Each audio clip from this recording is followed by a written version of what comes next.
going on, everybody? Welcome back to the channel. I apologize for the absence recently. Life and work have just been really busy. I've had some travel in there, both work travel and some play travel, but we all know how summer gets. It gets super busy at times, and now that my big busy streak's coming to an end, hopefully this end of summer, this fall, we can be back in the car more often and at the track more often. But I have a couple of updates that I want to share with you on the car. How those updates helped me in the last race that I did, where I did the best I ever have. So let's go through these updates and try to get back to more uploads, maybe once a week or something like that as we go. So let's check these out. So the most recent thing I've updated on the Nova this time is actually in the cab. So through the spring and the early summer, I've had some really good reaction times. I've had some very bad reaction times, but I even got a perfect light with the previous setup that I had. But the point is that the lights were really inconsistent, and that was making the racing very difficult for myself. So being inconsistent on the tree, I was all over the place at the end of the track, and it just wasn't working out. So just about everybody that I know, mutual friends at the track, they all run the Biondo Terminator button. So I went ahead and purchased one of those, and I got that installed in the car.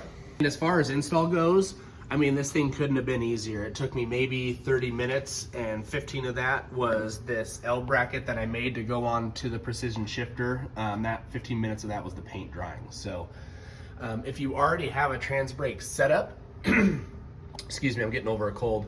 If you already have a trans brake setup, which I did, the precision shifter actually has a trans brake built into it on first and reverse. You just press the top down, pull the lever in, and then it engages the trans brake. And that is already fused up in there somewhere. So all I did with the Biondo button was splice into the power that was already going to the shifter, and the trans brake wire. I just spliced into those that were already going to the shifter.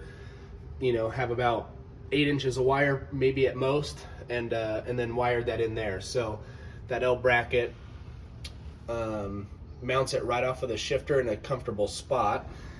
I looked at mounting it at different places in the cockpit here, like off the steering wheel, but that button really doesn't work on the steering wheel like a normal trans brake button does. My dad actually has his mounted to the dash, but his dash is a little bit closer to him to where he can press it in and pull away from the dash. He hasn't tried that yet, so he may move it, but just about everybody that I've seen run these has it mounted off of the shifter somewhere. And I asked a good buddy, Coda Nation with Dead Nation Garage on YouTube, check out his page, kind of where he had his mounted. And that's where I chose, just a little L bracket off the shifter. It's easy for me to reach right here. Don't have to stretch to reach it or anything like that. It's very comfortable. So like I said, I already wired it in. I just spliced it into the already trans brake setup that was going to the shifter, which is pretty nice because I can, if I'm in reverse, for instance, I can either use the trans brake that's already built into the shifter. If I want to go in reverse, I can press down on this, it goes into reverse. So I have a couple different ways I can engage the trans brake, but it's a good spot because when it's up in first, where the shifter is up and out of the way a little ways, this is wide open. Easy for me to press down, slide the finger off, and then it's not in the way when I'm going to hit the shifter here. So, and as you guys have maybe seen on this shaft here, the buttons actually come with shims. So each shim, I believe, is worth 5 thou. There's maybe 6 or 7 shims on there. I don't know. I didn't count, but each shim's worth about 5 thou. And if you're typically a little bit slower on the reaction time, you can keep some shims in there, which lessens the distance of throw on the button. Or if you're a little bit quicker, you can take shims out, which you have a longer throw on the button, so it takes it longer to release the trans brake. So I was gonna start with all of them in. I talked to Coda and he said, no, I would probably go the other way, start with all of them out, and then if you're slower on your reaction time, then add some shims in there. So I've have very good results that I'm really excited to share with you guys. Last weekend's race was the first time I've ever used this button. and I did the best I ever have at a race. So started with 0 shims in, so it has the most throw possible. And yeah, let's look at some time slips, and I'll show you the results here. Okay, so here's the first time slip of the day. This was the test pass number 1 with an 037 light, which I was really impressed with for the first time using the button. Not that the precision shifter trans brake isn't as bad. I just think it's so quick that, like, before I would have to leave on the third bulb, like wait for it to be lit for a second and then leave. Otherwise I would red light because the thing's so quick. So this button is just making it more consistent. So here was run number 1, 037 light. A little bit slower than normal because the track was actually really greasy, and my 1.6 60 foot was a little bit off because I had some spin when I left the line. But first test pass 11.2 at 119.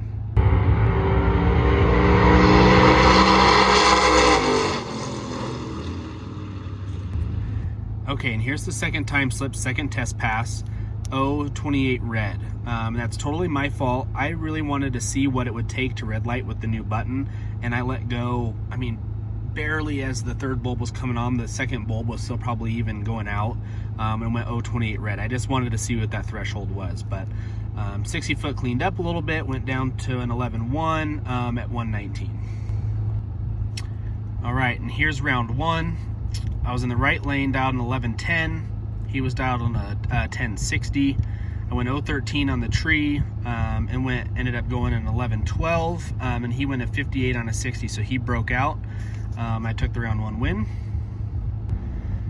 Second round, right lane again. This time I dropped it down to an 11.0. We're at 8:14 p.m., so it was starting to cool off a little bit. This time I was 045 on the tree, and went 11.16 on an 11.0, and got the second round win. Third round at 9:03, still cooling off. I left it at an 11.0.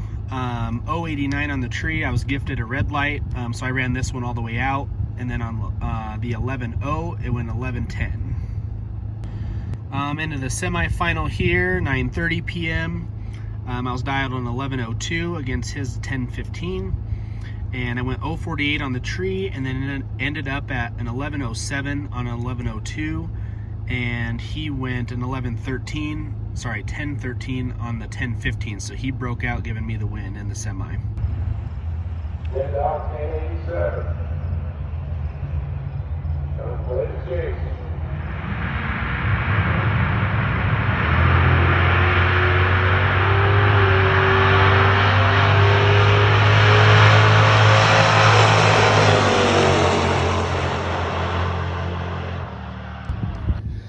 So we made it to the final round, and it was actually paired up against one of my teammates and good friends, Jen Nation, and she's got a beautiful, I think it's like a 50s Ford, big motor with carburetors sticking out of the hood and all that fun stuff. So awesome truck, and she's a really good competitor, and I knew that she would keep me honest, so I actually dialed up to an 11.02, and ended up going a 094 light, and ran 11.02 with an 8 on my 11.02. So I was dead on with an 8. She broke out barely, handing me the win, and that was the first time I've ever parked the car in the winner's circle.